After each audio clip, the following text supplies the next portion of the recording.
Hail and well met, free creatures and gentle beings. I have another vintage blister pack I'm going to open. It's not quite as old or as rare as the Elf Cavalry, but this is from the Ral Partha Fantasy Armies line. This one is from 1996. So Ral Partha has a couple of really great lines in the fantasy armies. There's Bob Ollie, Chaos Imperium. There's Bob Ollie, also Trolls and Ogres. Fantasy Armies line is great, and you can get it from Ral Partha Europe.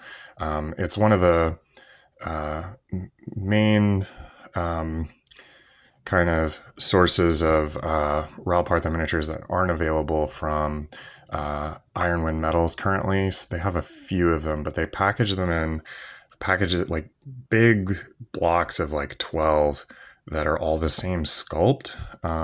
And Ral Partha Europe, I think, I'm waiting on them to show up. I ordered some, gives you one of each sculpt. And in my experience, I've got some of the archers as well. I'll just show you those real quick. These are the female archers. And these are only two of I think there's 5 sculpts, but my pack had 3 of each. And these are the irregular archers. They come in regular and irregular, and they have some kind of puff and slash. But I think they also have like a pretty interesting like Mobius metal Hurlant heavy metal kind of vibe that I really like, and I think is going to go well with the Melniboneans and the vintage elves. So these are the High Elvan, which is kind of a funny. It's got the same. I guess it's a typo. Some of the other ones say Elvin with an E, but maybe they did that on purpose. These are Chris Fitzpatrick as the sculptor, and he had some involvement in designing, I think, the Dark Elves for like 5th and 6th edition Warhammer Fantasy. The only like credit I've seen for him as a sculptor on a Citadel miniature is the Dark Elf Sorceress, the one that kind of has like a Rita Repulsa vibe. But I think that's a great sculpt. I really like that miniature. So when I find out that he was the one who did these, I thought it would be interesting. And then I just got really into them and snapped them up. So these are the horses. You can see they've got like full barding, but they do have like the kind of majestic manes and tails. They're kind of big compared to the Eternal Champion horses and the Elf Cavalry horses, but I think that stylistically they're compatible. They've got the metal bases, which is the way Ral Partha did their fantasy armies. But I guess you can see, and I've had to open a couple of the packs, so I think you might be able to put them in slotted bases, normal bases, but I've been clipping those off and putting them in the bases, and they're fine. It's not as good of a solution, but it's not really worse.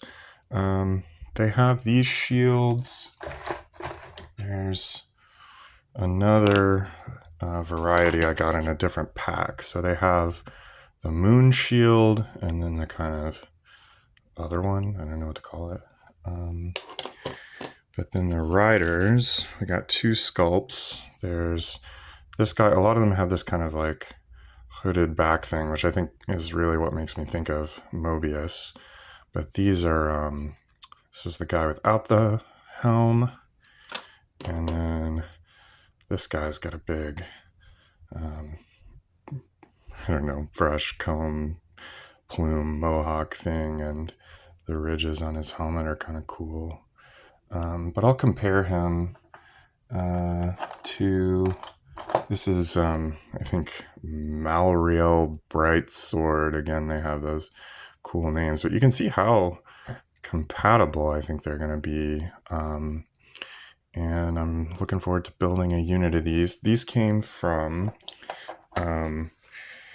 Black Arrow minis, and I found them on eBay, but then I found their website, which has better prices, and I made an order. I was really happy. The seller, the owner, Scott, contacted me and said he had found a couple more blisters. The one I had just had the guy with no helmet, 2 copies of that sculpt. The Ral Partha, they weren't really concerned with getting a good mix of sculpts in each pack, but he had another one that had 2 of the helmeted sculpt, and then this one that had 1 of each. And I think I'm just going to go ahead and also crack, and this is also from Black Arrow Minis. So great prices and great customer service. So I wanted to show a little appreciation for that as a hobbyist. And I make a point of saying which sellers I got these from, but I'm not getting any kind of promotion or nothing, discounts, and I'm not really looking for that. I'm just kind of doing a public service as a hobbyist. There's a lot of people on, a lot of sellers you don't know who's actually trustworthy. So when I find somebody who I like doing business with, I try to give them a little shout out. So that's kind of my thinking there. I'm not looking for promotions or free stuff. But so these guys have different horses, and they've got quivers, a little bit of light barding, kind of a nice saddle there, with just 1 sculpt on the horse. And I had a second pack of these as well. So there's a one with that kind of ridged helmet with the studs and a little bit of a tail firing. There's this guy kind of drawing down the headband, and he's got a puff and slash. These have the puff and slash of the irregular archers, and I guess that guy has it too. Let me see if I've got a third sculpt. I believe there's 3 of these. Yeah, so we have a bigger. That guy's probably going to be the champion. Got a unit of 5 now from. Those were produced from Ironwind Metals at one point, but the mounted horse archers aren't currently available on the Ral Partha Europe website. But yeah, I just wanted to show you that line. I think they're an interesting alternative to the High Elves from Games Workshop, and I think they're going to fit in a kind of interesting way with the Marauder. These kind of have the kind of body type of the female Marauder miniatures elves. I've got this one, and I'll compare. I've got some of the archers. Here we go. So this is like a wood elf archer from Marauder, to kind of give you an idea of the scale. They look spot on. It'd be interesting to look. I think it was the Morrisons that were Marauder miniatures, but I don't know if Chris Fitzpatrick did any work for them. But just to compare, while we're talking about the archers, the irregular dude archers are kind of, they make them look like, these females look 25 millimeter and these look closer to 28 or 30. So they're good size, and they match with, probably going to put them in a unit. Well, I mean, I've got enough of them not to, but they look like they belong in the same army as the Melniboneans. And the puff and slash and the heavy metal Mobius kind of vibe makes me think of the kind of decadent, sinister High Elves that I'm looking for. So, yeah, just a little look at the Ral Partha Fossa High Elf mounted and unmounted archers. I hope that was interesting, and I hope you have a great day.